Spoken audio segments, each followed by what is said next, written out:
A very warm welcome to you all to today's Facebook Live event, which gives you a chance to find out more and ask questions about where we are with the design process for the new public spaces around what is now the Castle Car Park and the Eye of York. As you'll see, this evening we're joined by two sign language interpreters, Carleen and Abdel, who will be assisting us with making the session as accessible as possible. This is the first time the City of York Council have introduced this option on a question and answer session, and we're very glad to have them here with us. We'd also be very interested to hear any feedback those watching at home have. As with all new things, we will do our best, but I'm sure there'll be ways we can improve, and there may be a few things that go wrong along the way too. So please let us know your thoughts by emailing your questions at york.gov.uk or adding a comment to the stream. I'm Phil Bixby, and along with Helen Graham, I'm half of the My Future York team, which has been leading the My Castle Gateway public engagement. This process began in 2017 when we asked, what is important to you about this area and what would you like to be able to do here? As a result of that process, designers from BDP produced master plan options, which included the Castle Mills car park site on Piccadilly and St George's Field, which went out for public engagement and input. These firmed up into the master plan for the whole area, which was adopted with cross-party support in April 2018. That master plan provided for the Castle Car Park to be removed with parking provision elsewhere, enabling the creation of major new public space. Through 2019 and 2020, we looked in more detail at how this area might be structured to enable a range of different activities and different types of space. Through walks, workshops, arts events, engagement on social media, we produced an open brief, which combined a vision for what the people of York and visitors would be doing in a future Castle Gateway and highlighted the design challenges that these wishes created. At the start of 2021, the designers from BDP analysed and responded to this brief and began the process of structuring the spaces and movement routes to create a vibrant, attractive, new set of places, which combine sensitivity to the various histories of the area with a new landscape which functions to provide new activities and public life. We've continued to run events to engage with and influence this design process, and this event is a further opportunity to see, shape the design proposals before they're finalised to become a planning application. So, before going any further, I'd like to ask the other panel members to introduce themselves. Andy. Yeah, thanks a lot, Phil. Hi, everybody. I'm Andy Kerr. I'm Head of Regeneration at City of York Council. So I'm in charge of the regeneration of the Castle Gateway. I've been leading this project since its inception back in 2016. Been working with Phil and Helen to really make sure the public are hugely engaged in shaping the really exciting proposals we've got for this part of the city. So yeah, great to be here tonight and looking forward to answering any questions people might have about the new public space we're hoping to create in Castle and the Eye of York. Thank you, Andy. Matthew. Hi, I'm Matthew Costa, Associate Landscape Architect at BDP. I'm part of the bigger team that's working towards this piece of public realm. So tonight's debate will be really interesting in seeing how you help us guide that and shape those proposals. That's brilliant. Thank you. We've got questions started to come in. Just while they're coming in, I had an initial one which I just wanted to ask Matthew. It relates to questions that we've been asked a lot during the public engagement, which is about the scale of the spaces, how big they are. I think people, because the car park's there at the moment, find it very hard to visualise how big spaces will be. I know you've talked in the past about kind of, how they compare with spaces that people might know. Is that something you could just kind of say a bit about? I suppose, yeah, one of the biggest design challenges, and I think because it's a car park, so you don't fully understand the scale of it. But when you combine the sort of car park area with Clifford's Tower and the Eye of York, I mean, the Eye of York area, or the area that's known as the Eye of York, is a really large space. So you don't fully appreciate that. And so when you combine those two areas together, you've really got a substantial chunk of city. I mean, we talk about some public spaces like Granary Square. Granary Square is an incredibly large public space in the centre of London. That space can fit the event space there can fit within the car park alone. So, you know, you're really talking about a space that can, well, an area, we shouldn't really talk about space, an area that can fit an awful lot in it, because it is a large area. And I think that's, you know, that's quite key. And I suppose that's why, you know, we're able to talk about all these uses, all these things that we've spoken about in that presentation, to fit into there, because it is such a large area. And I think that's one of the things that certainly shocked us when we started looking at the space. So yeah, hopefully that's given some sort of, people might not know what Granary Square is, but it's, you know, certainly a sizable area, definitely. That's great. Thank you, Matthew. We've got questions starting to come through. One of the first questions we've had come through has been around the fact that this all looks absolutely fabulous. How is it going to be paid for? So I guess this is one for Andy. Yeah, obviously this is all part of a wider master plan and different elements, but the public realm bit that we're looking at today, we're working to a budget which we've been set to try and design and work within that budget, which is about £12 million. We are aiming to secure external funding to support us with that. So government funding, the pandemic's sort of changed the funding picture quite significantly, really, and we're seeing increasingly government funding is being focused on public spaces and big infrastructure projects as the economy responds to the pandemic. And also it's shown the importance of public spaces in our city centres, that spaces to be able to spread out, relax, again, where you've got people who don't necessarily have gardens, who might live in apartments. How do you create those spaces for people to go? So it's really focused a mindset on that. We have the biggest thing with any future government funding at the moment is it ready to go? Is it ready to be delivered? So what we've done is we've committed the funding to get the planning permission in place. So we've got a scheme there, and that's what we're working up at the moment, so that we've got a shovel ready project so we can submit funding bids. And this will form part of an upcoming funding bid to the central government's levelling up funding, which is an opportunity there to secure funding. If that funding opportunity doesn't come off, we know there are future funding bids like devolution. So we've got clear funding strategies as to how we seek to pay for this. The important thing is, if we don't secure the full budget funding, we'll know that the design could be scaled back to put in some more different elements and remove some of the more expensive elements, so we can tailor it to whatever funding we're able to secure for the space. So yeah, funding bids being prepared now, and yeah, hopefully they'll be successful with those, and we can transform the area shortly. Thanks, Andy. And in terms of the kind of long-term use of the space, do you have a kind of view about how much commercial use, semi-commercial use of the space there might be, or how much of the time it will be purely public?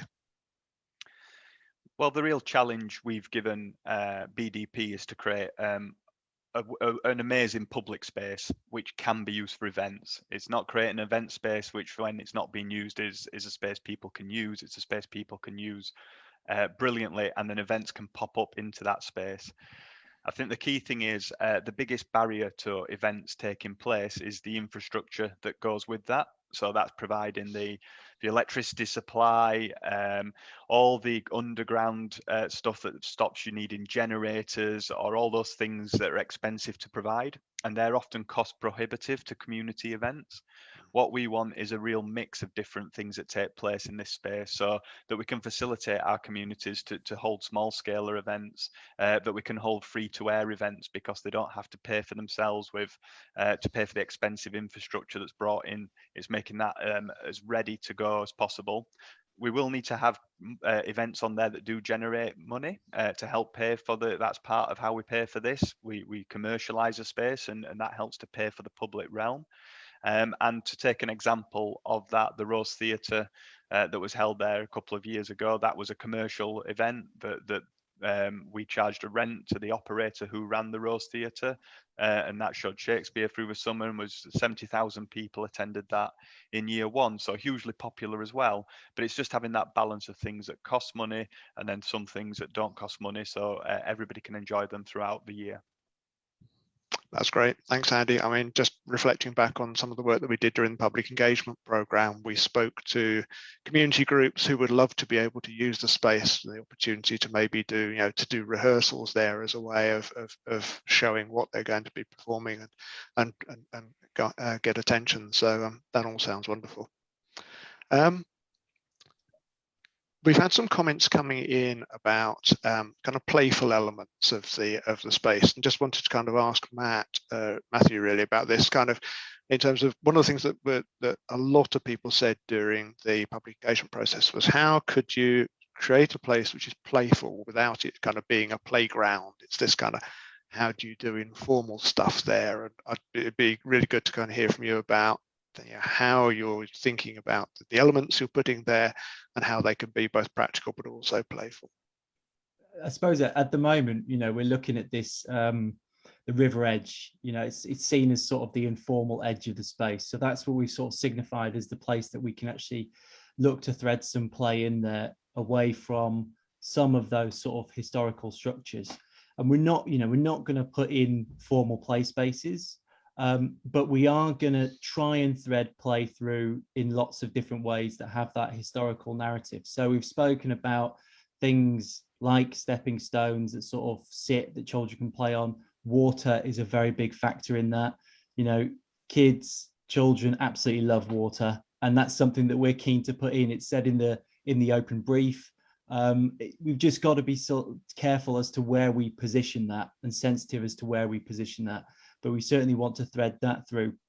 But the options are really, really open. We're still testing the designs at the moment.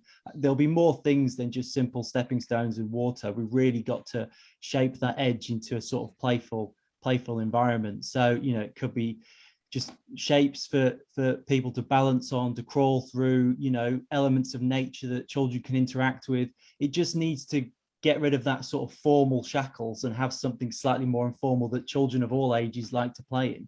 So it's a real balance, but I think that informality gives us the opportunity to really start to do an awful lot of things.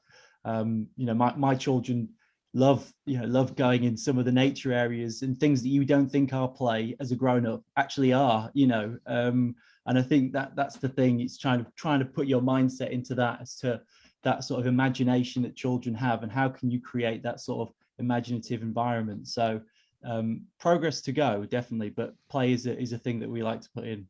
That's good. So you're imagining the place with your eye level a little bit lower than normal, then, are you? It's always a good thing to do. That's great. Phil, just kind of just to maybe come in on that one. We had another Facebook Q&A last night on the future of the city centre, and York Mumbler was one of our panellists on that, who represents the voice of families and children in the city. And we spoke a lot about play and the role that play can play in the city centre and encouraging families in, and giving residents space to go to. I think one thing as well is maybe about how can things take place at different times of year. So can play be brought in, temporary play structures at different times of the year when the space might not be as well used. So I think it's as Matt says, it's more how do we create space within the landscape, but could things come in at different times of year, not necessarily having fixed equipment in a space. It's how can we use play creatively, and how can that be used to shape the space all year long. That's a good point, and it kind of leads on to another question, I guess, for Matthew, which is about, one of the things that a lot of people have pointed out is that whenever we see visualizations of new public spaces, the sun is shining from a blue sky and there's always a pair of seagulls and somebody flying a kite. What will this place be like in November when there's horizontal drizzle coming in, and how within the design process are you kind of thinking about how to make it a humane place, make it somewhere where people are happy to linger all year round? It's a challenge, because there's some days that just simply, it's very difficult to be outside. But certainly we're looking at creating a range of spaces that have different aspects.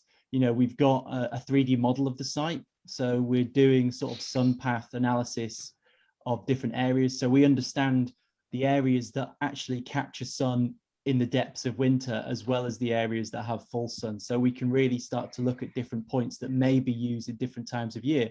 And that might mean that actually the areas that get the sunlight in winter, we start to look at, canopies or shelter, combined with that. So be it additional tree planting or whether, you know, I know canopies is something that we've discussed previously, whether there's shelter that sits in those places, because actually that's where, you know, that's where the winter sort of space will be. So the devil's in the detail really in the analysis, but doing that sort of 3D modeling has helped us understand the space throughout the year. So that's sort of some way towards how we're looking to deal with that. But it's certainly a design challenge, because we know what the English spring in this year has been like. So, you know, there'll still be some days that just simply, you know, it's difficult to spend time in. But yeah, we're doing our best to analyze and really maximize the space as best we can. That's great. And obviously people are pretty hardy in York anyway, so it's a good head start there. Picking up, just following on from that, a kind of linked question to that has been about how the space works after dark, how you create a place which feels safe and which people feel happy to use and go through. Have you got thoughts, either of you really, about kind of what sort of stuff you can encourage to happen there, and also the physical design of the place to kind of make it work in those terms? Shall I do this one, Andy, and then you start. I mean, we're looking at lighting at the moment alongside all the other aspects, and I think lighting is really key. And that's also, you know, a lot of these spaces that we've got have the potential to be, you know, quite dark in winter, you know, particularly when you're thinking about this sort of ecological walkway around the back of the castle. So it'll be a mix of sort of sight lines, making sure that we have sort of clear views, working with lighting to create a sort of right atmosphere that people feel comfortable with. And then it's really activity, and it's making sure that it has activity, you know, throughout the evenings, or at least until the early evenings. So how do we do that? And that is a big challenge, because I think that relies on not just the sort of the Eye of York area, it actually relies on all the areas around that.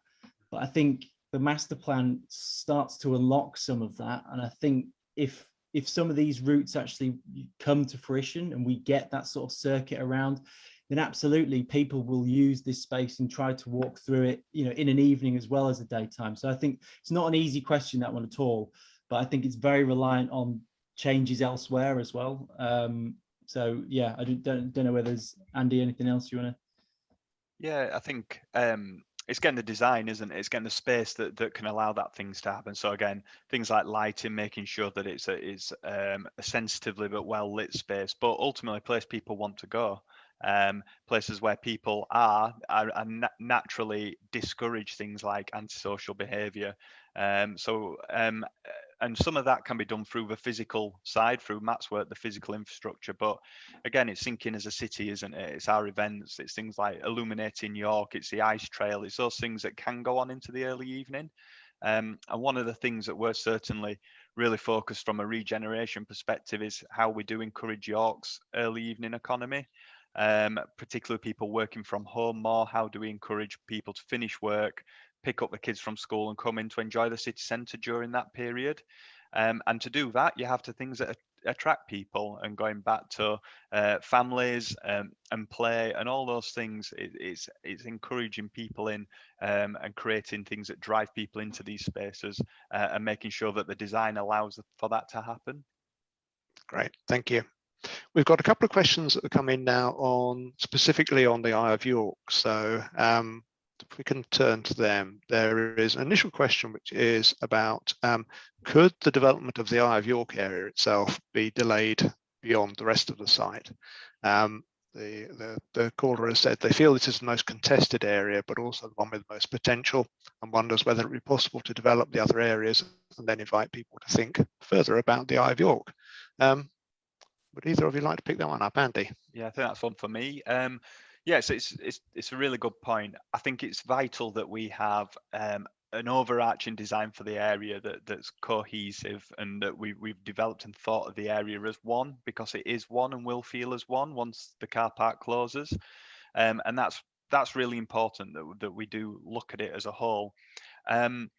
when it comes to delivering the space, again, we've got to work out the financial viability and the delivery strategy for that. One option, if we secure the funding in batches, might be that we could do it piece by piece. We know when we close Castle Car Park, and the closure of Castle Car Park is linked to other elements of the project, so will need to happen. What we don't want is that space to stay as a car park or a vacant space or a tarmacked area. We need to be able to redevelop that part of the site. So there could be delivery strategies that say, let's put the Eye of York into a future phase. And that could actually fit well with maybe York Museums Trust, who they've got ambitions to be able to redevelop the museum building and improve their visitor experience. So it could be as part of those future designs that it does work better in a later phase. But I think the key for me is to make sure that we have a design that works now. And if we secure funding for the whole piece, we may want to go ahead with that. But if there was a decision to phase it, then we could always revisit some of the designs of Eye of York at a later point in time. Great. Okay, just a further one on the issue, I guess, around the timing of the project and the way the work is supervised and carried out. We've had a further question about how cost estimates will be kept to and how you'll ensure that the project runs within budget, and any reassurance you can give on that. Yeah, so all of the designs that we are taking place at the moment are obviously the moving parts. We're testing them with the public. They'll continue to be refined based on the feedback we get through this process. But they're also being run through our cost consultants all the way through, using up-to-date price indices of what buildings costing, what labour, what supplies costing, where cost inflation is. So we're constantly checking every iteration of the plans to make sure we work to the existing budget, which we've been set to work to. Again, it's making sure then that we've got elements that are scalable, that if the funding changes or if cost inflation's going up, we can make sure we stay within budget. So that's all around how we manage that in the background. What we're not doing is Matt hasn't just got a free rein to go off and design. He's held to account at every meeting we have around what the cost implications of that would be. So yeah, it is something that is happening all the way through the process. That's great, thank you. We have another question which is Eye of York related, which is very firmly in Matthew's court. So I'll ask that one as it's written out, which is, although the tree in the middle of the Eye of York is only 40 years old, it's an oak and hence likely has a life of a further 400 years or more. Could it be moved if it has to go? I mean, the idea of removing a tree as a landscape architect, you know, I'm not someone that likes this idea, you know, from that perspective. But at the moment, we're looking at the options for this space, and I think, like the video says, it's such a dominant feature that it really drives the space in a certain direction. So I suppose what I'm saying there is I want to give some reassurance is that if we are looking to remove or move that tree, it's not taken lightly. Second of all, if you try and move a tree, it's possible, but it's possible. I've personally never done it. I must admit, I've personally never done it. It's quite a specialist thing. It requires a lot of maintenance afterwards, a lot of management, a lot of care for a long time, because essentially it goes through an awful lot of stress. And yeah, and it's not impossible. It's certainly not impossible, but there's still a high risk of failure if that tree is moved. So you may go through that process of moving it, spending an awful lot of time sort of trying to maintain it and trying to get it to survive, and it may still fail. So I suppose that's not really a definitive answer, but certainly, you know, when we're looking at the designs of this space, if we are looking to remove that tree, it's not taken lightly. Certainly from a personal perspective, it's not taken lightly, and we are trying to see how designs work both with the tree and without the tree. So yeah, I don't know if that gives reassurance or not. Probably not, but yeah. I think we want to understand the public's opinion as well, don't we? We want feedback on that. I think it's not us drawing attention to the fact it's maybe only 40 years old is not to say that that's a bad thing, or but it's just to say how this area has changed and has changed. Absolutely, it's been there for, in the whole history of this area, a very, very short period of time, and that has shaped what that area has looked and felt like for that last 40 years. But does that mean that's what it needs to look like for those next 400 years and to be defined by that tree? Do we feel that's the right place? What is our generation stamp that we might want to put on this area? And again, that's not to say that the eye of York has to change. It could stay very faithful to what is there now, but what is the tree stopping maybe happening in that place? And could planting in other places and showing again how mature that tree is after only 40 years. If we're planting other trees now, it will be very shortly 40 years time again, and there'll be other mature trees around the place. So it's a change in nature of the space over a period of time, and that's a very, very short bit of its history. That's great. Thank you, Andy. We've had a question in which kind of relates to this really, which is about the process of letting a place develop slowly and working in partnership with different people. And the question is, how about developing it to be a wild space, easily maintained, and lots of locals could be involved? The caller says, I'm a Freeman of York and would be happily be involved. You state costs, let's get the locals involved. And the Eye of York could be fabulous if we also draw on the history of York Jail. So a question there, I guess, which kind of picks up on, who's involved in the process at the moment and how does that work going forward? Andy? Yeah, if I pick up on the certainly the volunteer bit and offer to be involved, yeah, absolutely, and that's something we very much want to encourage. It's how York Museums Trust maintain the area at the rear of the museum, which is going to become a new open access public park as part of the master plan. And we want to encourage people who do want to get involved, absolutely, to help us maintain and manage this space. Going back to funding bids, that is a really big tick in the box as well for funding bids, that how we encourage people with a passion for an area who live in an area to be volunteers and to be involved. So the actual process of people being involved, yeah, absolutely. I'll let Matthew pick up on sort of the wilding area, because obviously we've got different zones within the space, but there's certainly opportunities, I think, Matthew, within the landscaping for more wilder elements. Yeah, there is definitely. I suppose it's whether the question is if the whole site is to be more wild or whether it's certain areas. I mean, if there is definitely going to be opportunity for spaces for community involvement. I think that's part of the thing that we should do with this space. The open brief is sort of testament to that ongoing sort of public community involvement.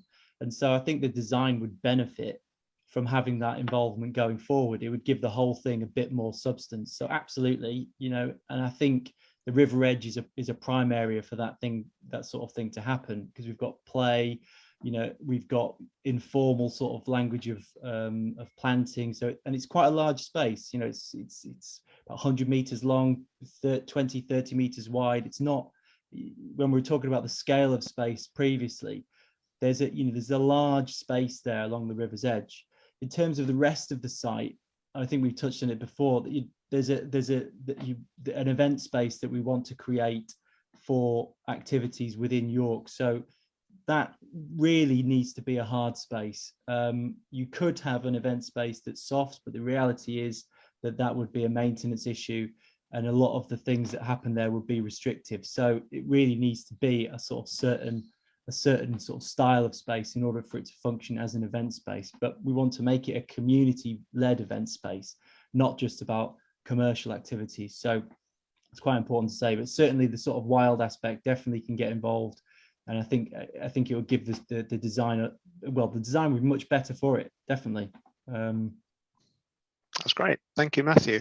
Just picking up on the point of people getting involved and doing things, one of the things that came out through the public engagement process was the suggestion of a speaker's corner in the area. And unfortunately, this clashed with the start of the COVID lockdown. But as soon as restrictions allowed, one of the people who was involved in putting this idea forward picked up his stepladder and got his speech for the day sorted out and took himself off into town and started talking at people. So it's there for you to slightly kind of take in your own hands where you get the opportunity, but also if you do make contact with us at My Future York, the My Costa Gateway project, or through the council, then we can certainly find ways of giving you an opportunity to be involved going forward from here.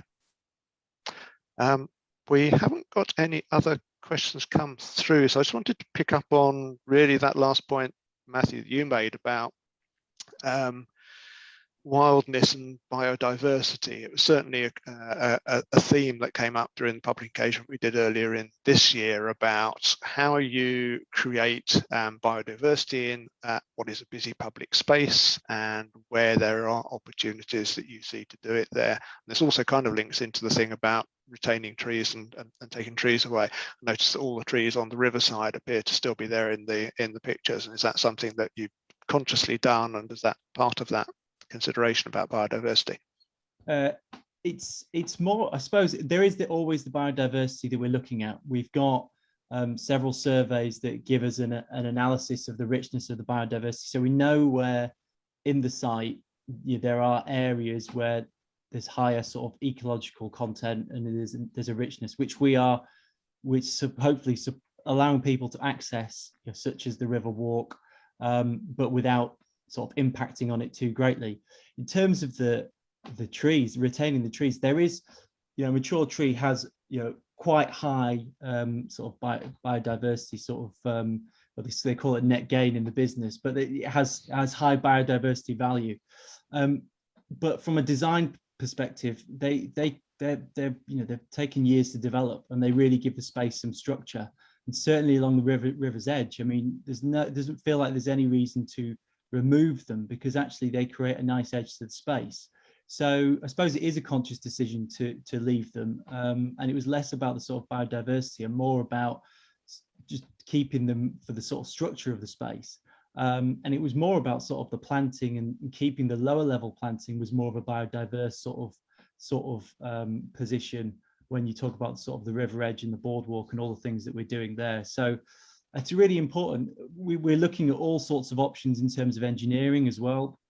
How can we capture surface water? How can that thread into different spaces? So there's lots of threads to it that we want to pick up that make this more of a dynamic space rather than that sort of one-dimensional, this is the site, this is the ecological content, let's leave it as it is. Actually, we want to try and improve areas if we can, and give people access to areas if we can. So there's lots of design ideas to come through in all these spaces, and it's really the sort of edge along that river that allows us to look at some of these points and actually bring them into the design. So yeah, it is a big thing, I think, and it's something that we're, like I say, we're developing with our engineering colleagues throughout this design process, and probably going forward over the next couple of months.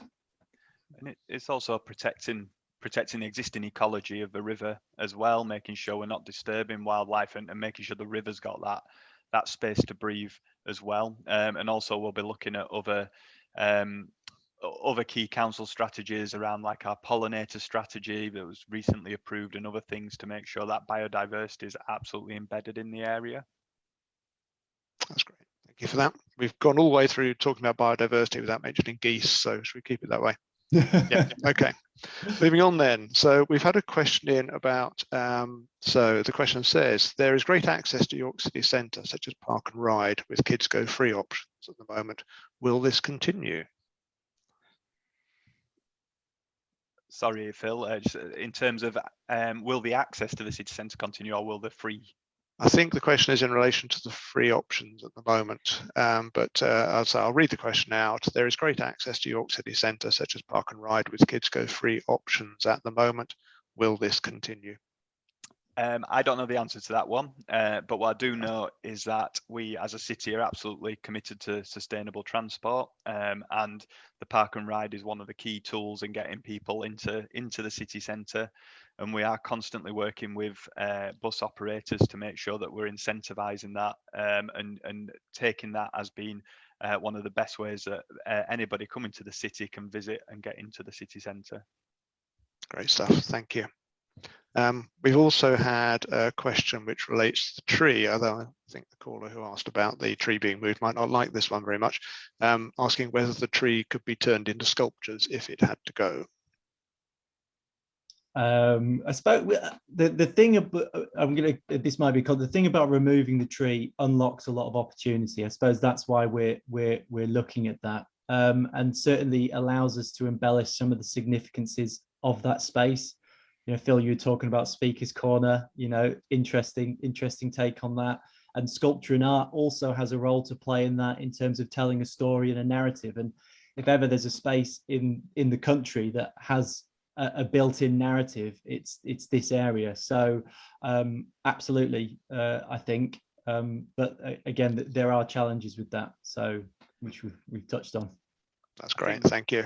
I think the idea of sculpture, though, how could that is one thing we have been asking the question about. Would that space work as a maybe an open air museum or a curated space, something that might allow the Castle Museum or English Heritage to better tell the stories of the area within a space? And that's the kind of things we've been thinking through and asking of that space. That's great.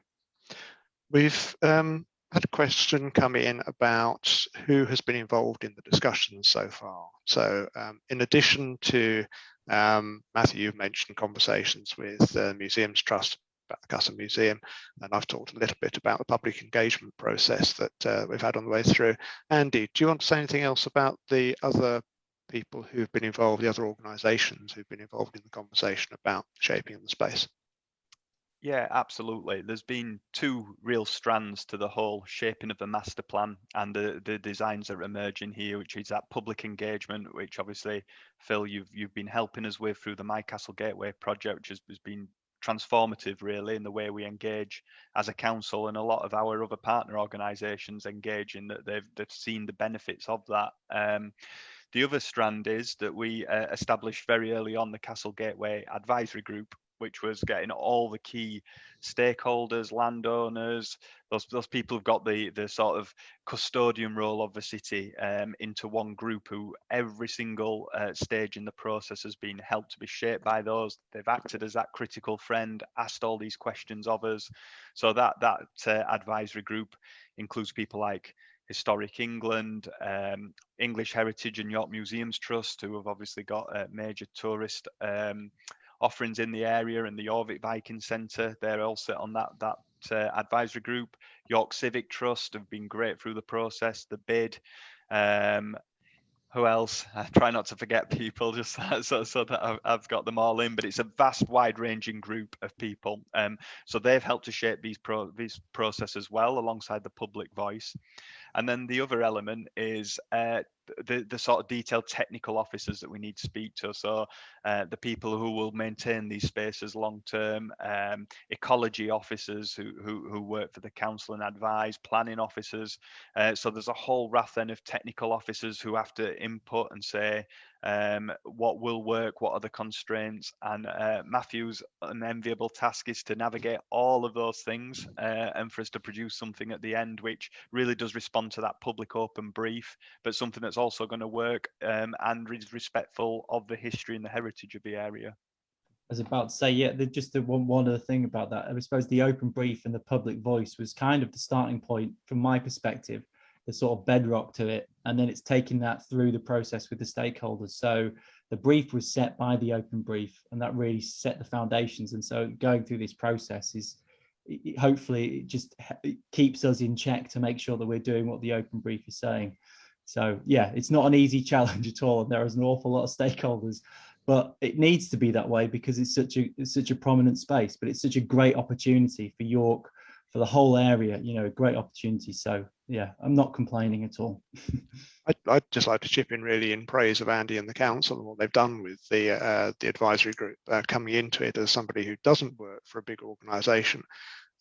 It was an extraordinary experience seeing everybody sat in a first meeting where everyone basically said a bit about what they were doing, and then we all went away, through to the second meeting where everybody suddenly started talking to each other, and we started getting conversations between heritage professionals and people involved in the Environment Agency and people involved in transport and all sorts of other stuff, which doesn't usually happen in local authorities and in big projects.